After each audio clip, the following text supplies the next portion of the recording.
नमस्कार, आप देख रहे हैं रीवा दर्शन में सचेता बघेल आपके साथ। आइए नजर डालते हैं आज की खबरों पर विस्तार से।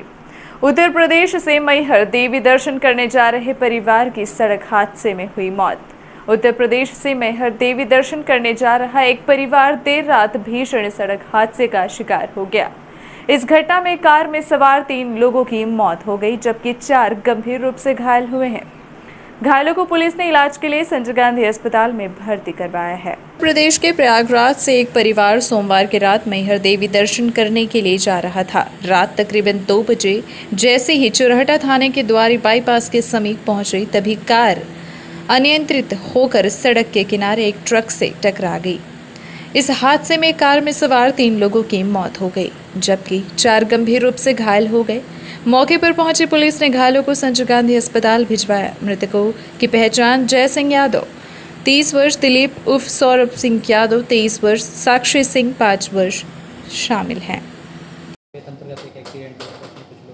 ये रात में 1:30-2 बजे के आसपास की बात है। एक प्रयाग रास्ते का होंडा अमेज गाड़ी थी, उसमें करीब 5-6 लोग सवार थे और वो मैहर दर्शन के लिए जा रहे थे। करीब जेपी मोड़ जो अपना बाईपास का है, बाईपास के पास उसकी टक्कर एक ट्रक वाले से हो गई। अमेज वाले ने ट्रक वाले को पीछे से टक्कर मारी। वो टक्कर इतनी तेज़ थी कि आगे बैठे एक ड्राइवर और एक उसके जो ऑनर थे वो, और उनकी गोदी में एक बच्ची बैठी थी, वो तीनों लोगों की मौत हो गई। बाकी लोग घायल हैं, उनको अस्पताल भेज दिया गया है। पुलिस ने प्रकरण पंजीबद्ध करके मामले को जाँच में ले लिया है, कार्रवाई जारी है। सिविल लाइन थाना क्षेत्र अंतर्गत ताला हाउस के पास चाय सुट्टा बार पर चली गोली चलने पर अफरा तफरी का माहौल निर्मित हो गया। वहीं किसी को गोली लगने की सूचना नहीं पाई गई है।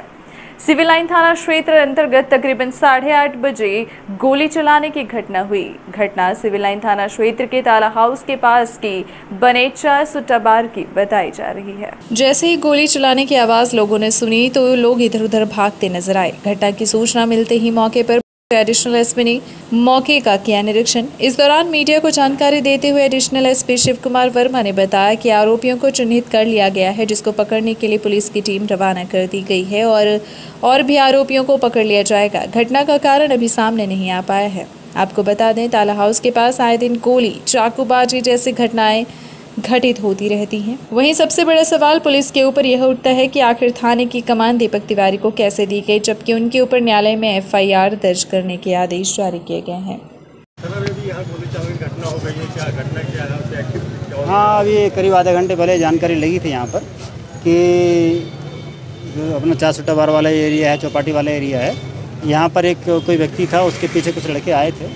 उसमें से 3 लड़कों की कुछ पहचान में हो गई, उनके नाम भी क्लियर हुए हैं। पुलिस पार्टियां चली गई हैं पकड़ दकड़ के लिए, और इसमें हवाई फायर टाइप का कुछ करने का प्रयास किया, डराने का प्रयास किया, ऐसा समझ में आया है। किसी को चोट नहीं लगी अभी तक की जानकारी के आधार पर। पुलिस अपनी वैधानिक कार्रवाई कर रही है। सर, यहाँ इसके पूर्व भी घटना हो चुकी है, एक बार यहाँ भीड़ भी लगती है, क्या पुलिस? हाँ, निश्चित रूप से चौपाटी का एरिया जैसा आप देख रहे हैं, महिलाएं, बच्चे, सभी तरह के लोग आते हैं। इसका भीड़ का फ़ायदा उठा के हो सकता है क्रिमिनल टाइप के लोग भी आते हों।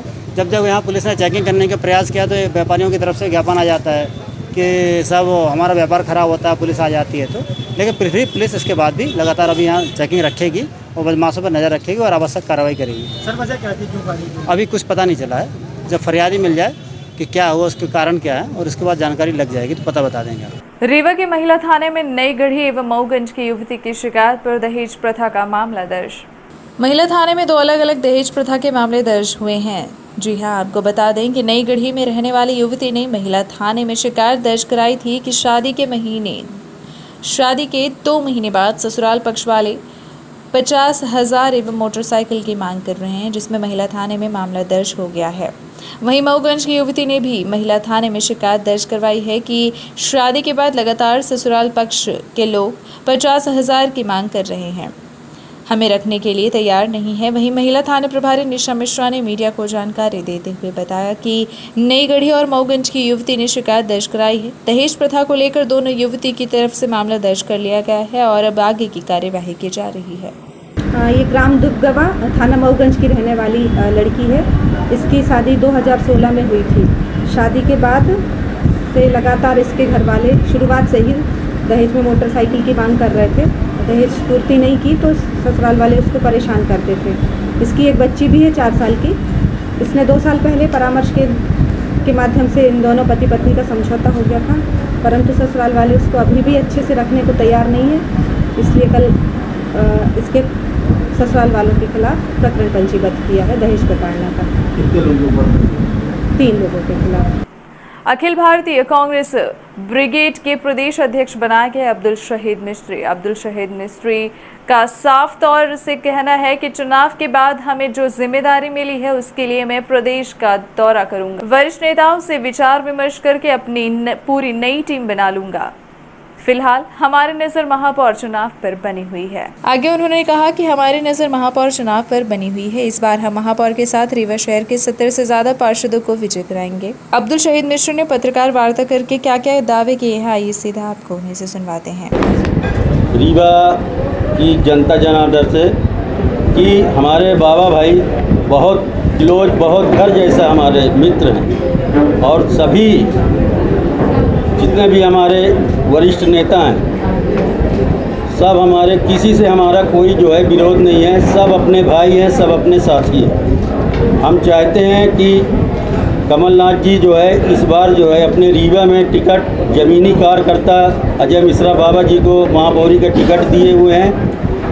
जितने भी हमारे शहर कांग्रेस कमेटी के, महिला कांग्रेस कमेटी के जितने भी हमारी रीवा की जनता जनार्दन है, हम उनसे अपील करते हैं कि इस बार जो है कांग्रेस को अजय मिश्रा बाबा जी को नगर निगम पहुंचाएं। और मैं आप लोगों को विश्वास दिलाना चाहता हूं, एक पिक्चर का हमें नाम याद नहीं है, अनिल कपूर उसमें था, एक दिन का सीएम नायक, एक दिन का सीएम बना था वो अनिल कपूर जी। उस तरीके के हम लोग ये कोशिश कर रहे हैं कि हमारे अजय मिश्रा बाबा जी जीते नगर निगम से, और हर वार्ड में एक एक जो है पेटी लगेगी, उसमें अब जितने भी पार्षद हैं उनके हर वार्ड में एक एक लेटर बॉक्स लगेगा। जो वार्ड में जिस जनता को समस्या है 24 घंटे में उसका निजात होगा, निरंतर उसका जो है, ये मेरी एक सोच है। और ये जो अगर हमारे अजय मिश्रा बाबा जी महापौर बने तो ये मैं आप लोगों से बिल्कुल विश्वास दिलाता हूँ। ये चीज़ हम समझ लीजिए कि अजय मिश्रा बाबा हम ही हैं, हम जैसा उनको कहेंगे वो बिल्कुल हमारा काम उसमें पूरा सहयोग करेंगे और करके दिखाएंगे। रीवा से भारतीय जनता पार्टी ने महापौर प्रत्याशी की घोषणा कर दी है। लंबे समय से भारतीय जनता पार्टी में कार्यकर्ता के रूप में काम किया व वार्ड महामंत्री से राजनीति में शुरुआत करने वाले प्रमोद व्यास को भारतीय जनता पार्टी ने अपना प्रत्याशी घोषित किया है, जिसके बाद भारतीय जनता पार्टी कार्यालय अटल कुंज में उनको बधाई देने लोगों का तांता लगा रहा। मिठाइयां बांटी जा रही हैं। इस दौरान कार्यकर्ता सहित सांसद व जिला अध्यक्ष ने भी उन्हें बधाई दी है। प्रमोद व्यास ने कहा, मैं भारतीय जनता पार्टी का एक छोटा कार्यकर्ता हूं। जब मुझे यह जानकारी हुई कि मुझे रीवा महापौर प्रत्याशी के रूप में पार्टी ने चुना है तो मेरी आंखों से आंसू छलक आए। मैं एक साधारण कार्यकर्ता हूं। महापौर प्रत्याशी घोषित कर पार्टी ने जो विश्वास जताया है उसके लिए मैं सभी का आभारी हूं। भारतीय जनता पार्टी का कार्यकर्ता किसी न किसी माध्यम से जनता के बीच में ही रहता है और भारतीय जनता पार्टी सबसे बड़ी पार्टी है। उन्होंने कहा, विकास एक सतत प्रक्रिया है। पहले भी भारतीय जनता पार्टी के महापौर थे, उस दौरान भी विकास कार्य चल रहे थे और आगे भी विकास के कार्य होंगे। उन्होंने कहा, मेरी सोच है जनता नगर पालिक निगम न जाए बल्कि नगर पालिक निगम जनता के पास जाए। उन्होंने कहा, भारतीय जनता पार्टी में पद का महत्व नहीं होता है बल्कि दायित्व महत्वपूर्ण होता है और पार्टी ने जिसे भी जो दायित्व सौंपा है सभी उसके साथ खड़े होकर काम करते हैं। हमारे पास एक संगठन की बनी बनाई टीम है, संरचना है। हमारे कार्यकर्ता प्रत्येक मतदान केंद्र में पहले से ही तय हैं। हमें चुनाव जैसा ही लड़ना है, लेकिन कोई चुनौती हमारे सामने ऐसी नहीं है कि हम ये माने कि पार्टी का चुनाव गड़बड़ हो सकता है। जीत से कितना आश्वस्त हैं आप जीत को लेकर? मैं अपने नेतृत्व की योजनाओं से, पार्टी संगठन के जो केंद्र और राज्य की सरकार की योजनाएं हैं उनसे जो लाभान्वित लोग हुए हैं उनके प्रति विश्वास करते हुए अपने कार्यकर्ताओं की टीम के क्षमता के आधार पर यह विश्वास दिलाता हूं कि चुनाव बहुत आसानी से भारतीय जनता पार्टी जीतेगी। रीवा नगर निगम को लेकर क्या आपका विजन है? भैया, अभी तो मैं भी एक आम नागरिक हूँ। नगर निगम में हर आम नागरिक की जो उम्मीदें रहती हैं वो मुझे भी हैं। भारतीय जनता पार्टी की सरकारों ने रीवा में लगातार राजेंद्र ताम्रकाजी जी के बाद से भारतीय जनता पार्टी के महापौर रहे हैं। उन सभी ने प्रयास करके सभी समस्याओं का निदान करने का पूरा प्रयास किया है, लेकिन तय है कि अभी पूर्ण रूप से हम विकसित शहर नहीं बना पाए हैं और योजनाओं का कहीं ना कहीं लाभ नहीं भी मिला होगा। जैसा भी मैं चिरौला कॉलोनी के पास था, वार्ड नंबर 43 में था, वहाँ पेयजल समस्या का थोड़ा निदान करना है, वहाँ समस्याएं भी आ रही हैं। कहीं कहीं टंकियों का निर्माण होना है, अभी 100 करोड़ रुपए करीब और आया है। बहुत सारी अंदर की जानकारियाँ जो होंगी योजनाओं की, मैं तो बाहर हूँ अभी, जब पहुँचूँगा उनको देखूँगा, लेकिन मेरा एक आपसे आग्रह है कि मैं कहूँगा कुछ नहीं, आपको करके दिखाऊँगा। और अगर आप मुझे जानते होंगे, पार्टी के वर्कर जानते हैं, तो मैं जो कहता हूँ करके दिखाने का प्रयास करूँगा। कांग्रेस के प्रत्याशी अजय मिश्रा बाबा जी हैं, कई बार के पार्षद हैं, कितना चैलेंजिंग मानते हैं? मैं 2 बार का मनोनीत पार्षद रहा हूँ। परिषद में मेरा अपना भी अनुभव है। पार्षदों का अनुभव, उनकी अलग मर्यादाएँ हैं, मनोनीत पार्षद की एक अलग मर्यादाएँ होती हैं। मैंने परिषद का संचालन देखा है। मेरे वरिष्ठ जो महापौर के पद पर रहे हैं, उनके सामने मेरे संगठन में काम भी किया है। मेरा भी अपना एक अनुभव है, इसलिए मैं ये नहीं कह सकता कि मैं बहुत अनाड़ी हूँ या अनपढ़ हूँ, लेकिन मैं उन योजनाओं के माध्यम से जो मैंने आपसे बताई, केंद्र और राज्य सरकार की चल रही है, हमारे जनताओं की चल रही है, उनको फुलफिल करने का प्रयास करूँगा। विप्र सेवा संघ की अनुकरणीय पहल चिरौलानाथ मंदिर में बनाया गया धर्मशाला सामाजिक क्षेत्र में अग्रणी भूमिका का निर्वहन करने वाली संस्था विप्र सेवा संघ सामाजिक सरोकार से जुड़े अनेकों कार्य करती रहती है। इसी कड़ी में विप्र सेवा संघ द्वारा एक और नायाब कार्य किया गया है, जो जन कल्याण की दिशा में अनुपम उदाहरण माना जा रहा है। विप्र सेवा द्वारा चिरौला मंदिर परिसर में धर्मशाला का निर्माण करवाया जा रहा है। यह धर्मशाला लगभग 3000 स्क्वायर फीट में किया गया है, जो पूरी तरह से बनकर तैयार है। हालांकि अभी फिनिशिंग का कार्य बाकी है, जिसमें लाइटिंग, फर्श, खिड़की, दरवाजे, पुट्टी व पेंटिंग, ग्रिल, एलिवेशन और नल फिटिंग आदि शामिल हैं। विप्र सेवा संघ के राष्ट्रीय अध्यक्ष राजीव शुक्ला की माने तो धर्मशाला का कार्य चिरौलानाथ की कृपा से हो रहा है। धर्मशाला का निर्माण कार्य पिछले 6 महीने पहले शुरू हुआ था, जो लगभग बनकर तैयार हो चुका है।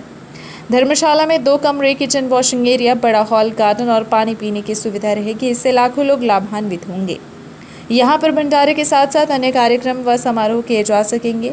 विप्र सेवा संघ के सदस्यों के लिए विशेष प्राथमिकता रहेगी। इस धर्मशाला के माध्यम से लाखों रुपए की वार्षिक आमदनी भी प्राप्त होगा, जिसे संघ द्वारा मंदिर और कर्मचारियों के विकास के लिए लगाया जाएगा।